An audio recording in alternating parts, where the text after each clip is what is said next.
Entrevista coletiva com Thiago Carpini. Boa noite, Cláudio Barbosa do Grupo Globo. Carpini, queria que você falasse um pouco sobre o desafio hoje, né, principalmente no segundo tempo, de manter a vitória com o Botafogo pressionando a todo custo, e acabou que ali numa infelicidade o Botafogo conseguiu empatar. E também sobre a questão da briga do time, né? Você ainda considera que é a luta contra o rebaixamento ou que agora com 42 pontos já dá para pensar só na Sul-Americana? Bom, boa noite. Eu começo a minha coletiva enaltecendo o meu grupo, né? Como o meu time é guerreiro, comprometido. Nós sabemos aqui, vocês que acompanham o dia a dia do Botafogo e os jogos aqui no Engenhão, a dificuldade que é você somar e enfrentar esse adversário aqui na sua casa. Nós tivemos uma postura, eu acho que muito inteligente, muito sábia por parte dos atletas, porque nós nos defendemos bem, mas não deixamos de contra-atacar, de ter controle do jogo com a bola em alguns momentos. Claro que no segundo tempo isso ficou talvez insustentável, era natural, era esperado, né?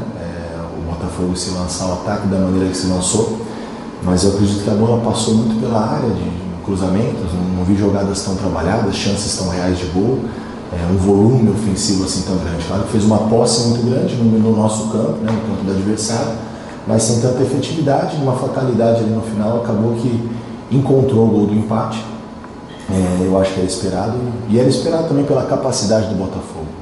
O tamanho desse investimento, o tamanho do Botafogo, um clube que a semana que vem joga uma final de Libertadores, e na verdade eu esperava até mais ofensividade, mais criação, mais situações que pudessem incomodar mais o Vitória, de fato. Eu acho que o primeiro tempo foi muito bem controlado, e se nós caprichássemos um pouquinho mais, poderíamos ter ampliado o placar, e eu acho que aí o resultado seria outro. Mas enfim, a gente está contente com o empate. Essa não é a nossa briga, essa não é a nossa competição. Viemos aí para 2 jogos fora de casa, e dos 6 pontos nós fizemos 4, então o aproveitamento está excelente, e principalmente os comportamentos criados para a partida de hoje e da maneira que os atletas cumpriram aquilo que foi proposto. Em relação ao rebaixamento, a nossa briga ainda é o rebaixamento. Eu não acredito que em 42 nós estamos livres, então não atingimos ainda o objetivo maior do clube na competição, que é a permanência, então nós não podemos ainda falar de um outro passo. Nós temos agora, claro, 2 jogos dificílimos dentro de casa, onde nós temos que nos prepararmos bem para buscar fazer também uma pontuação. Aí sim nós podemos cravar aí talvez a permanência do Vitória e por que não sonhar com coisas ainda maiores. E a única coisa que eu achei fiquei um pouco descontente hoje foi com a postura do Botafogo pós-jogo, né? A comissão técnica indo para o banco do Vitória para agredir membros da nossa comissão. Nós não temos nada a ver com esse momento de instabilidade do clube, com o Palmeiras se aproximando, então eu acho que tem passado um pouquinho do ponto, né, por ofensas aos nossos atletas, então acho isso totalmente desnecessário por parte da comissão do Botafogo e de alguns atletas. O Botafogo é muito grande, tem atletas grandes, tem um investimento gigantesco e teria por obrigação ganhar do Vitória nos 90 minutos. Depois do jogo, querer criar alguma polêmica, algum tipo de confusão. E nós não temos culpa desse momento ruim, e se o Botafogo vai ou não conquistar o título, vai deixar escapar mais uma vez, isso não é problema nosso. Gabriel Galindo, do canal Dinâmico. Foram 4 pontos em 6 fora de casa. Gostaria que você explicasse a estratégia no segundo tempo e a ideia na entrada de Leonardo no lugar de um atacante, ao invés de mais um jogador de beirada e de velocidade. Nós tínhamos 2 jogadores de velocidade, mais os nossos alas, né, Esteves e William Lepo. Então o Lepo, nessa formação do linha de 5, ele é praticamente um atacante. E num jogo como esse, se a gente se expor demais, a chance de tomar uma virada era muito grande. A gente precisa ser um pouco mais precavido, reconhecemos as nossas limitações. A opção que eu tinha de velocidade ali, o Everaldo, que vinha com incômodo esses dias, não reunia 100% das condições de participar do jogo. O Zé Hugo, na última partida, a gente entendia que poderia em alguns momentos ter desafogado um pouco mais, é a característica, é isso que se espera dele, isso que ele fez em diversos momentos para nós, mas hoje eu entendi que nós precisávamos ser um pouco mais precavidos, já que o volante, o Botafogo praticamente terminou o jogo sem um homem de contenção, né? Só o Gregory circulando a bola por trás e cheio de opções ofensivas, né? De um elenco que tem muita opção. Eduardo Serra, canal Rubro Negro. O Vitória fez uma partida sólida durante boa parte do jogo, mas sofreu empate aos minutos finais. Além do sentimento de orgulho pelo que a equipe fez, fica também o sentimento de que poderia ser melhor? Eu só vou responder o sentimento de orgulho. Não poderia ser melhor, faz de conta que não. Eu respeito a sua opinião, mas eu acho que estamos totalmente aí pensando de maneira muito equivocada e diferente. O que ser melhor, nós enfrentamos um time que é o finalista da Libertadores, liderou quase a competição toda, disputa o título até o final da competição, investimento altíssimo, poderia ter sido melhor, foi ótimo. Dudu Machado, Metrópole FM. Carpini, minha questão fica em relação ao segundo tempo. 5 escanteios contra 0, 10 finalizações contra 4, somente uma defesa do goleiro adversário. O que aconteceu para essa queda de produtividade depois de um primeiro tempo sólido? Muitas opções do adversário, variações ali de mexidas e mais do que isso, a capacidade individual. Toda a troca que o Botafogo tem eleva muito o nível, até pelo que se tem do adversário. Eu esperava até um volume maior do que esse que você mencionou aí. Foi até dentro do esperado, poderíamos ter sofrido esse mesmo volume durante os 90 minutos de futebol. Milton Matos, Rádio Sociedade, canal Sempre Vitória. O que você pode destacar como ponto principal para esse excelente aproveitamento no retorno do Campeonato Brasileiro? Tempo para trabalhar, convicções nas ideias, independente do resultado. Eu falo isso muito.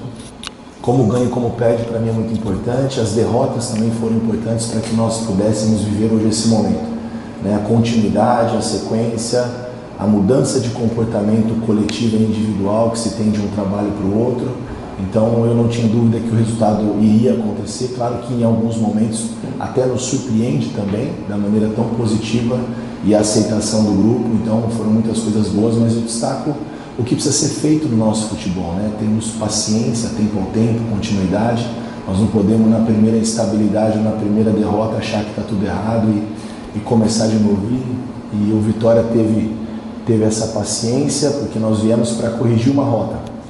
Um clube que nos primeiros 7 jogos dessa competição fez 1 ponto, há 2 anos atrás estava numa Série C, então tinha muita coisa a ser ajustada, e nós ajustamos, praticamente reformulamos o elenco, e vocês sabem muito bem disso, com o campeonato andando e tendo que pontuar, saída de 11, 12 atletas, foi muito trabalho, não só dentro de campo, mas fora de campo, e mentalmente também recuperar alguns atletas que hoje vão terminar um ano em um nível muito diferente do que começaram. Vou fazer mais uma aqui e saio para jornalista, ok? Claro. Carpini, a gente aqui que acompanha de longe o seu trabalho, né? Então talvez o meu olhar seja um pouco distorcido, você me corrija, por favor, se for. Mas queria perguntar sobre você especificamente, porque a sensação que me dá é que o Vitória hoje é um bom clube para o que você planeja para a sua carreira, para o seu momento de carreira, e que você é um bom treinador para o momento que o Vitória vive. Eu digo isso pelo fato de ser um clube de massa, com uma torcida grande, de tradição, mas que vive um momento de reestruturação.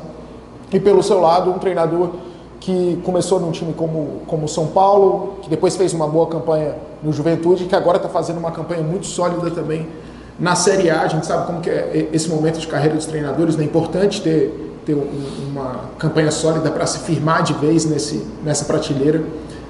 Você tem essa sensação assim também que essa campanha é boa para o Vitória e também para você como treinador?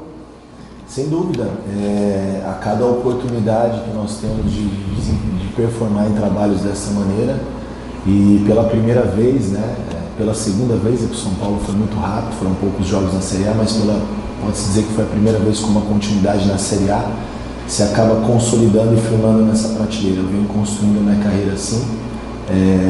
Hoje eu não me considero um treinador que seja uma aposta, eu me considero uma realidade. Sou jovem, tenho muito ainda a evoluir, a aprender a melhorar, mas eu falo sem soberba nenhuma, mas pelos meus números nos últimos anos, no retrospecto, e voltando um pouquinho mais atrás, desde o Campeonato Paulista, com um time do tamanho do Água Santa, fazer uma final, como nós fizemos, for eleito o melhor técnico do campeonato. Depois eu pego o Juventude, que é o penúltimo colocado, eu termino como vice-campeão. O São Paulo, onde todos falam que deu errado, eu vejo que tiveram coisas boas. o título da Supercopa, a quebra do tabu, e eu precisava viver o que eu vivi no São Paulo, talvez um pouquinho mais de paciência, eu tenho certeza que o resultado também encaixaria.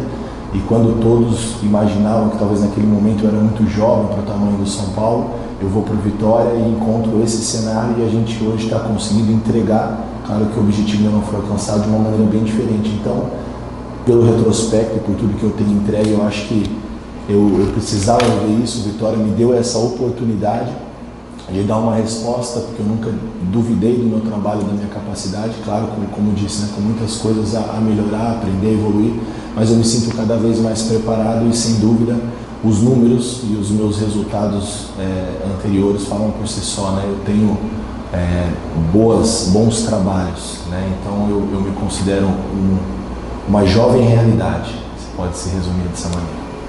Entrevista coletiva com o Thiago Carpini encerrada.